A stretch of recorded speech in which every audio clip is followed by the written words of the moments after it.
tayo'y manalangin. Hallelujah! Salamat, Panginoong Diyos, minsan pa sa pagkakataong ito na kami ay bubusugin mo ng iyong mga salita.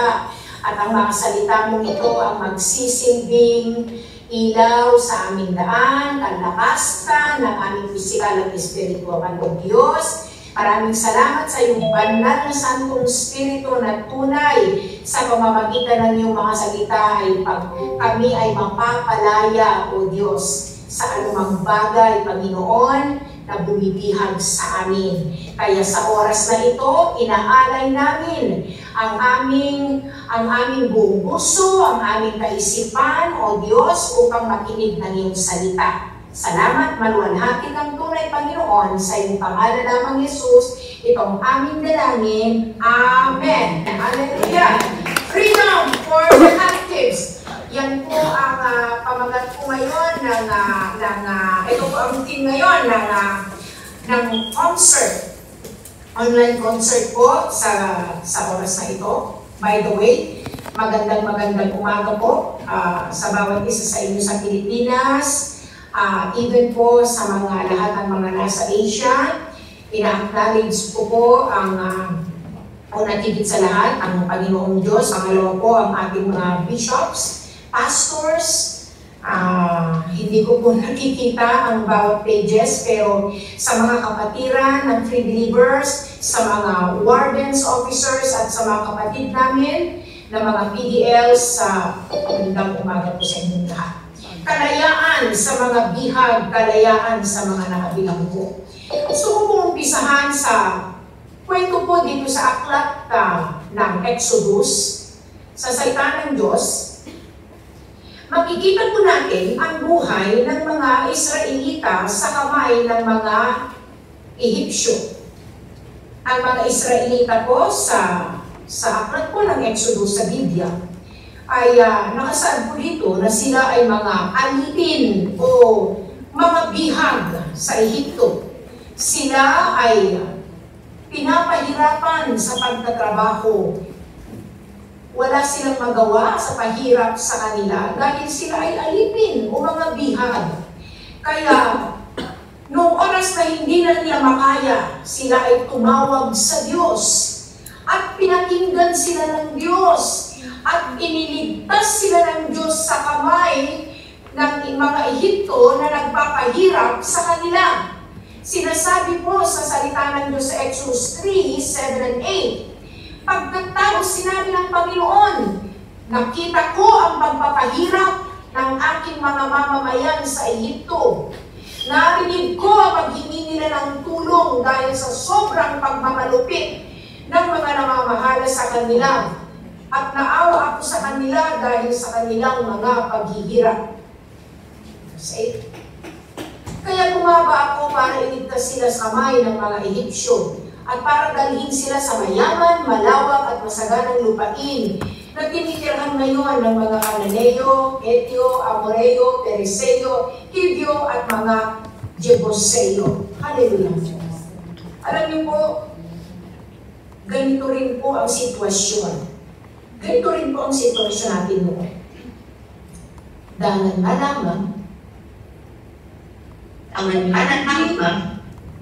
hindi ang mga Ehipsyo ang umaalipin at may bihag sa atin. Kundi tayo ay alipin at bihag at bilanggo ng kasalanan. Hindi lang literal na bilangguan, pwedeng mabilanggo ang isang tao. Hindi lang tao ang pwedeng umalipin at bumihag sa tao. Kundi pwede rin na ang maging bilangguan at umalipin sa isang tao ay bisyo, galit, puot, o kaya ay pagsisinungaling, o kaya ay takot, o kaya ay kalungkutan, o depresyon, o kaya yung ang isang tao hindi marunong magpatawad, o ang isang pinatawad. Alam niyo ang mga bagay na ito, ilan lamang ito sa mga umaalipin sa isang tao. Ilan lamang ito sa mga nagsisilbing mga itong mga bumibihag sa mga tao. Minsan alam nyo, kung ang tao ay alipin ng puot at galit, minsan makakarinig tayo na sasabihin nila, hanggang ako'y mamatay, dala-dala ko ang galit ko, hanggang sa libingan. O kaya na makakarinig tayo na sasabihin ng isang tao, hanggang ako'y mamamatay, hindi kita mapapatawad. O kaya may mga tao naman na nang dahil sa sila ay alipin ng bisyo, nakadepende sila sa bisyo, dahil alipin sila ng bisyo, lahat na lang ng halimbawa, droga. Dahil ang isang tao ay alipin ng droga, nakadepende siya dun sa droga, na yun ang magpapakalma, yun ang magbibigay sa kanya ng kaligayahan.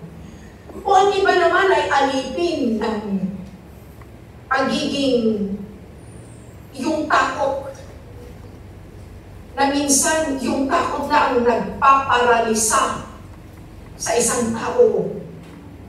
Kaya nawawalan ng pananampalataya sa Diyos.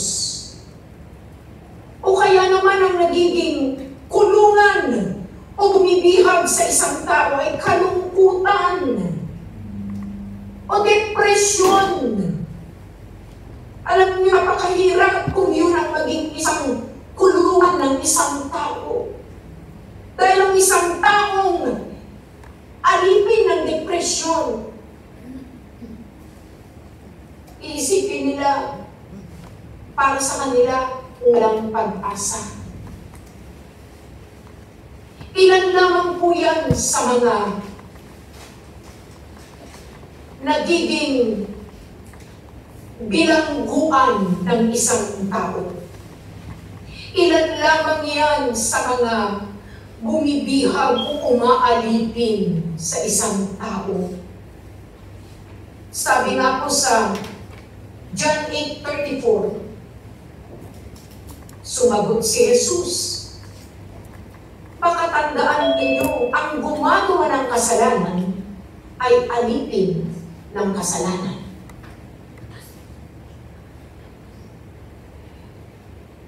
Ang lahat ng gumagawa ng kasalanan ay alipin ng kasalanan. Ibig sabihin, kung ikaw ay isang alipin, kung ikaw ay isang bihag, wala kang karapatan na gawin ang gusto mo.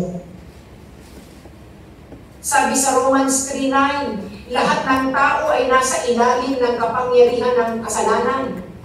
At dahil dito, kaya tayo nahiwalay sa Diyos. Alam niyo po, kung hiwalay tayo sa Diyos, tayo ay kakampi natin ang demonyo, si Satanas.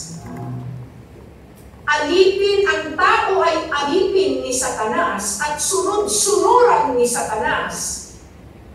At walang karapatang gawin ang gusto pag ikaw ay isang alipin.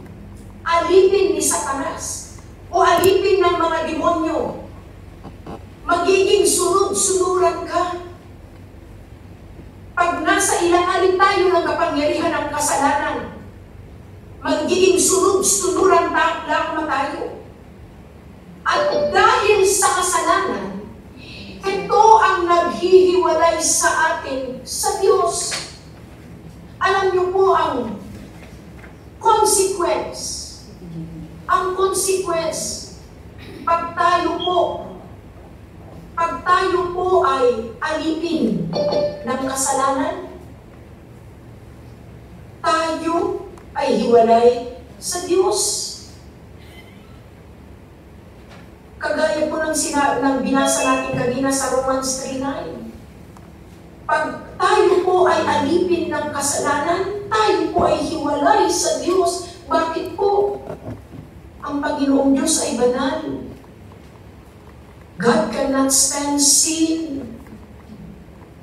Kaya nga, pag tayo ay nasa ilalim ng kasalanan, hiwalay tayo, wala tayong relasyon sa Panginoong Diyos. Ang kasalanan ang nagpapahiwalay sa atin sa Diyos. At ang isa pang consequence, pag tayo ay alipin ng kasalanan o bihag ng kasalanan, ang susunod ay kamatayan na sinasabi sa Romans 6:23 na kamatayan ang kabayaran ng kasalanan. Sabi dito, ngunit ang walang bayad na kaloob ng Diyos ay buhay na walang hanggan sa pamamagitan ni Kristo Jesus na ating Panginoon. Eternal death. Pag tayo po ay alipin ng kasalanan, hindi lang tayo hiwalay sa Diyos, kundi tayo po ay makakamtan natin ang eternal death. Hindi po natin mararanasan ang pangako ng Diyos na buhay na walang hanggan. Hindi natin mararanasan ang pag-ibig ng Diyos. At alam niyo po, pag tayo po ay alipin ng kasalanan, ang buhay po ng isang tao ay walang kapayapaan, walang katahimikan, masalimuot ang pamumuhay. Kaya nga po, sa ang ating theme ngayon ng freedom for the captive sa Isaiah 61 verse 1, na ito po ang katugunan. Ito po ang solusyon, ang tunay na daan upang tayo po ay mapalaya. Sinasabi po sa Isaiah 61 verse 1, ang Espiritu ng Diyos ang humirang kay Kristo. Ang Espiritu ng Panginoong Diyos ay nasa akin, sapagkat hinirang niya ako na mangaral ng magandang balita sa mga mahihirap. Sinugo niya ako para aliwin ang mga sugatang puso at para ibalita sa mga bihag at mga bilanggo na sila'y malaya na. Hallelujah! Pero hindi niyo po pwedeng gamitin ito sa judge at para sabihin, ito, ang sabi ng Diyos, kaya palayain niyo na ako. May mga steps po yan. Dahil ang isang tao po ay nagkasala sa batas, andyan po na kailangan magbayaran bago po maghalaya. Ngunit ito pong salita ng Diyos na ito ay para po sa mga taong tunay na sa espiritual ay bilanggo at bihag ng kasalanan. Sinasabi po rito, ang Espiritu ng Diyos ang humirang kay Kristo Jesus at siya ay sinugo upang dalhin ang magandang balita. Ano yung magandang balitang yon? Kaligtasan.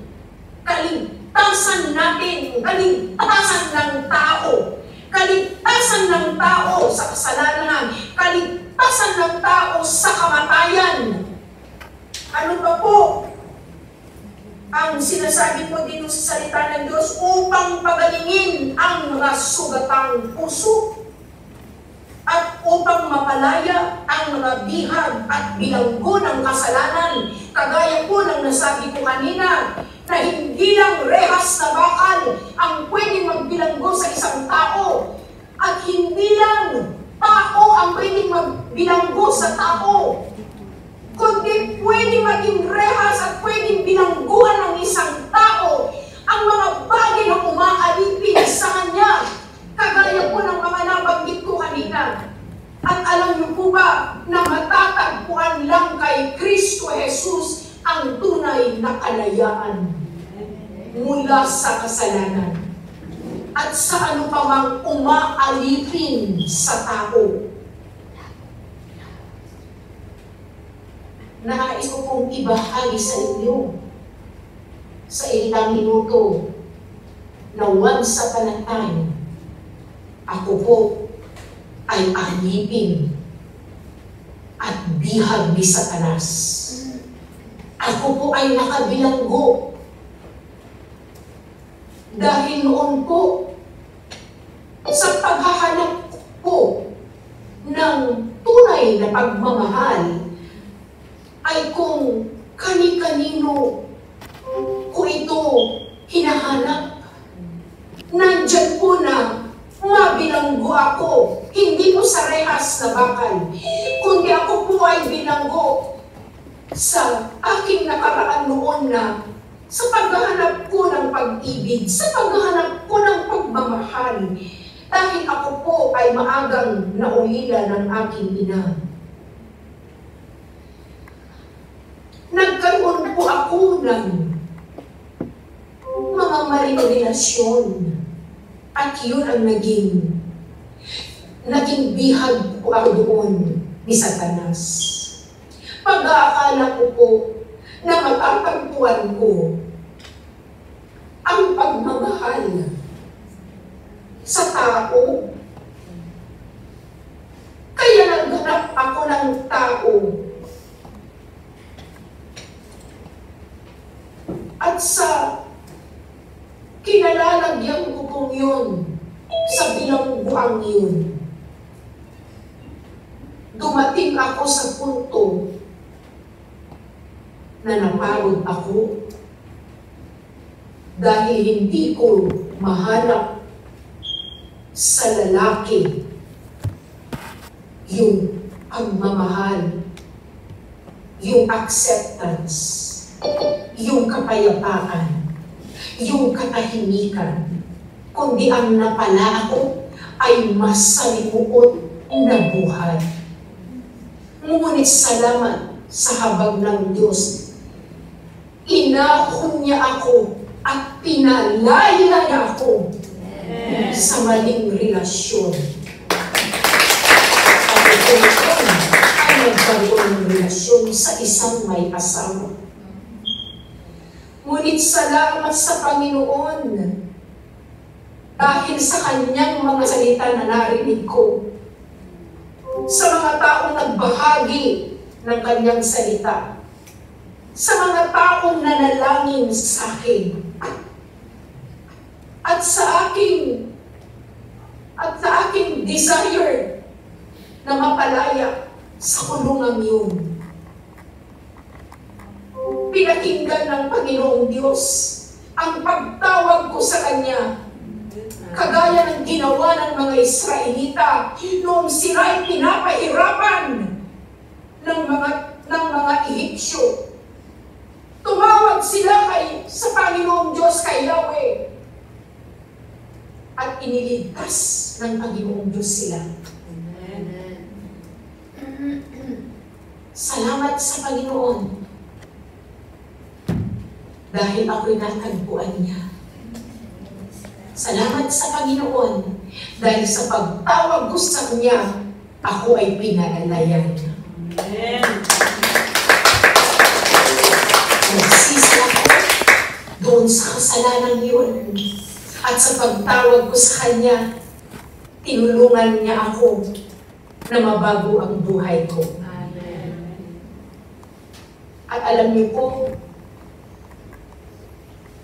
hindi lang po ako ang napalaya ng Diyos. Pwede rin ikaw, kung ano man ang umaalipin sa iyo.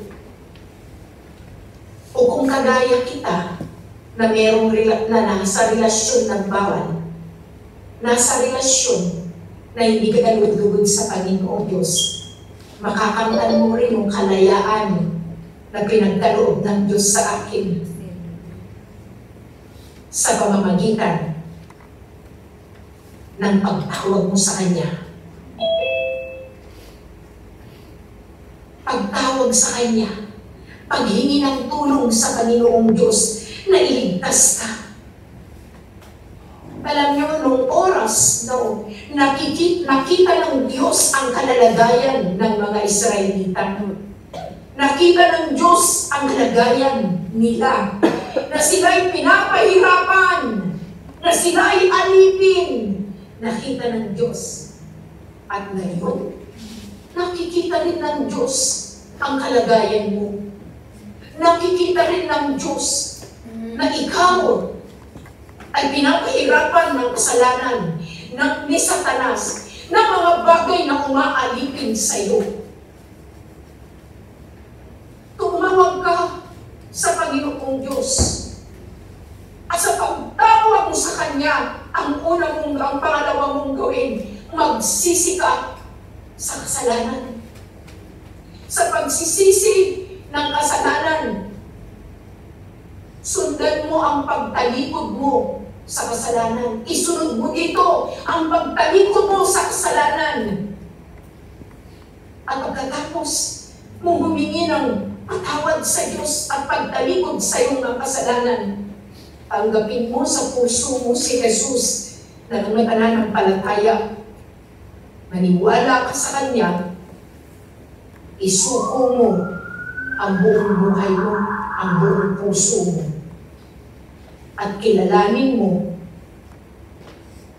na siya lang, si Jesus, ang daan, ang buhay, at ang katotohanan. At pag ginawa mo yun, kapatid, matatanggap mo ang Espiritu Santo ng Panginoon. At ang Espiritu Santo ng Diyos ang tutulong upang mapalaya ka sa lahat ng bumibihag sa iyo.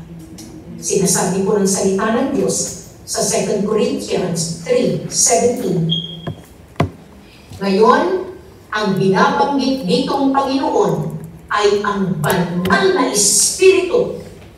At kung ang Espiritu ng Panginoon ay nasa isang tao, malaya na siya. Hallelujah! Kung ang Espiritu ng Panginoon ay nasa isang tao, malaya na siya. Ang Espiritu ng Diyos ang tutulong upang mapalaya ang isang tao na nagsisi, tumalikod sa kasalanan, tumanggap kay Kristo, at ipagkakaloob ng Diyos ang kanyang Espiritu. Magiging malaya ka. Mawawalan ng kapangyarihan ang mga bagay na umaalipin sa iyo. Mawawalan ng kapangyarihan si Satanas upang paikot-ikutin ka niya at magiging sunod-sunuran ka. Mawawalan ng kapangyarihan ang mga bagay, ang mga talikala na pumipigil sa iyo upang hindi ka makahakbang papalapit kay Kristo. Hallelujah! Ang Espiritu ng Diyos ang magpapalaya sa iyo. Ang Espiritu ng Diyos, siya ang babaguhin niya ang buhay mo upang makalakad ka ng matuwid at kaaya-aya sa Diyos. Alam niyo po, hindi kayang baguhin ng tao ang buhay niya. O hindi rin kayang baguhin ng tao ang kapwa niya tao. Magbabago ang buhay ng isang tao sa pamamagitan ng Espiritu Santo ng Diyos pag ito ay tinanggap natin, ang tinanggap natin si Kristo. Hindi po natin kayang baguhin kahit na anong gawin natin. Hindi rin natin kayang palayain ang ating mga sarili sa mga bagay na umaalipin sa atin pag hindi dahil sa Espiritu ng Diyos. Pag tinanggap po natin si Kristo, ang lahat ng mga bagay na mga luma o mga bagay na nakagawian natin noon, lahat ng yun ay mababago at lahat ay magkakaroon tayo bagong puso upang ating mamahal ang Panginoong Diyos. Mamahalin natin si Kristo. Sa John 8:36, sinasabi ng salita ng Diyos, kaya kung ang anak ng Diyos ang magpapalaya sa inyo, talagang magiging malaya kayo. Hallelujah! Kung si Kristo ang magpapalaya sa atin, talagang magiging malaya tayo. Tunay na sa Kanya lang matatagpuan natin ang tunay na kalayaan, kapatid. Walang iba. Hindi natin matatagpuan ang kalayaan sa kasalanan, sa kung ano-ano mang bagay na nandito sa lupa, kundi sa anak ng Diyos na si Jesucristo ang magpapalaya sa atin sa anumang pagkakaalipin natin. Alipin na tayo sa kasalanan, sa mga bitag, sa mga bagay na bumibihag sa atin, mapapalaya tayo. At kung ang Diyos, ang anak ng Diyos ang magpapalaya sa atin, ay tunay na makakamtan natin ang kalayaan. At pag ikaw ay napalaya sa kasalanan o sa ano pa mang bagay na umaalipin sa'yo, huwag ka na muling paalipin. Sinasabi sa Galatia 5 verse 1, pinalaya tayo ni Kristo sa ilalim ng kautusan. Kaya manindigan kayo sa pananampalataya nyo at huwag na kayong magpaaliping muli. Ang tunay na nanapalaya ni Kristo, hindi na muli maaalipin pa ng kasalanan. Hindi na muli maaalipin pa ni Satanas. Pag tayo ay malaya na, tayo ay manindigan sa ating pananampalataya, huwag na tayong magpaaling muli. Ibig sabihin, sa pagtalikod natin sa kasalanan, huwag na natin balik-balikan, huwag na natin nilingunin man, kundi tunay na sa pananampalataya natin kay Kristo ay magdire-diretso at magtuloy-tuloy na hindi na tayo muling maaalipin muli ng mga bagay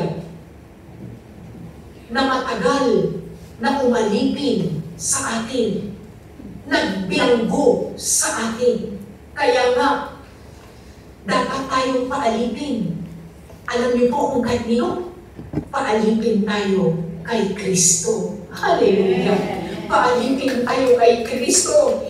Paano tayo magpapaalipin kay Kristo? Sa pamamagitan ng pagsunod sa Kanya, sa pamamagitan ng pagsunod sa Kanyang mga kautusan, sa pamamagitan ng pagsunod sa Kanyang mga salita, sa pamamagitan ng pag-surrender natin. Lahat ng bagay, pag-surrender natin sa banal na Santong Espiritu. Hayaan natin na siya ang mauna sa araw-araw sa ating buhay. Alagaan po natin ang ating relasyon sa Diyos sa pamamagitan ng panalangin, sa pamamagitan ng pagbabasa ng Biblia. Kung may Biblia po kayo, basahin po natin ito araw-araw sa pamamagitan ng pag-attend ng Bible study, sa pamamagitan ng paglakad natin sa araw-araw, sa pagsuko ng ating buhay, paglakad natin na may pagkatakot sa Diyos, at patuloy na mananampalataya kay Kristo. Paalipin tayo sa Diyos, hindi kay Satanas.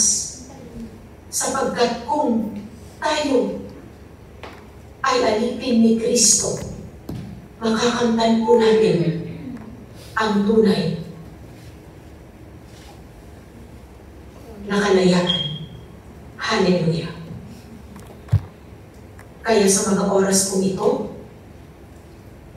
mga kapatid, ano man ang umaalipin sa iyo, ano man ang mga bagay na bumibihag sa iyo. Huwag mong gawin dalawa ang kulungan mo. Kulungang literal na rehas at kulungan ng kasalanan. Ano bang mga bagay na yan, manampalataya ka kapatid, na ikaw ay mapapalaya ng Diyos at tunay na makakakamtan mo ang kalayaan. Manampalataya ka lang sa Kanya, tumawag ka sa Kanya. Hallelujah. Tayong lahat ay umupo at manalangin. Salamat, Panginoong Yesus. Salamat, O Diyos, sa buhay mo, O God. Salamat sa sakripisyo mo sa amin. Dahil tunay, Panginoong Diyos, na sa iyo lang namin makakamtan ang tunay na kalayaan. Salamat, O God, dahil sa kamatayan mo sa krus, O God, hindi lang kami, Panginoon, napalaya sa kasalanan, kundi kami pa, Panginoon, ay magkakaroon ng buhay na walang hanggan sa aming pananampalataya kung kami ay patuloy na susunod sa iyo. Panginoon, dalangin ko sa bawat mga kapatid ko, O Diyos, na mga PDLs, even, O God, sa mga nakikinig o mga nakikinig sa salita mo, anuman, O Diyos, ang umaalipin sa kanila, dalangin ko, Panginoon, ikaw ang may kapangyarihan na magpalaya. Ikaw ang may kapangyarihan, O Diyos, na tunay na matagpuan nila ang tunay na kapayapaan, katahimikan at kalayaan. Dalangin ko, O Diyos, masumpungan kanila. Masumpungan kanila, O Diyos, at ikaw ang magsilbing ilaw sa kanilang mga buhay. Lord, katagpuin mo ang pinaka-importanting pangangailangan ng buhay ng mga kapatid namin, mga PDLs, even ang mga wardens, even o ang mga officers. Lord, at sa lahat, O Diyos, na hindi pa, O God, sinusuko ang buhay sa iyo. Dalangin kong matagpuan kanila. Sa iyo ang papuri, pagsasalamat, Panginoon. Ito ang aming dalangin sa pangalan ni Jesus. Amen. Amen.